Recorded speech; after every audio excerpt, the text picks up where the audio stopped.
এখন যে মাসটা চলতেছে এটা কি মাস? হ্যাঁ, তাহলে রমজানের প্রস্তুতি নেওয়ার দরকার আছে না নাই? বিশ্বনবী রমাদান আল মুবারক আসার 2 মাস আগ থেকে প্রস্তুতি নিতেন। বিশ্বনবী দোয়া করতে শুরু করতেন রজব মাস থেকে। এই যে আমরা প্রতিদিন সালাত পড়ি, নামাজ আদায় করি, প্রস্তুতি লাগে না? কি প্রস্তুতি লাগে? ওযু করা লাগে, ঠিক কি না? ইয়া আইয়ুহাল্লাযীনা আমানু ইযা কুমতুম ইলাস সালাতি ফাগসিলু ওয়ুজুহাকুম ওয়া আইদিয়াকুম ইলাল মারাফিক ওয়ামসাহু বিরুউসিকুম ওয়া আরজুলাকুম ইলাল কা'বাইন। সুবহানাল্লাহ পড়েন। আল্লাহ ডেকে বললেন, গোলাম যখন নামাজে যাবা নামাজের প্রস্তুতি নাও। কথাটা কার?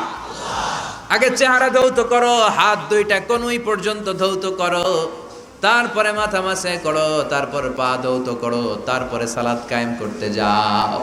তার মানে সালাত একামাতুস সালাহ, সালাত প্রতিষ্ঠার আগে আপনাকে প্রস্তুতি নিতে হবে। নামাজে যাওয়ার আগে ওযু করা লাগবে, ঠিক কিনা? আবার জুমার নামাজে আপনি যাবেন, জুমার নামাজে যাওয়ার আগে প্রস্তুতি আছে না নাই?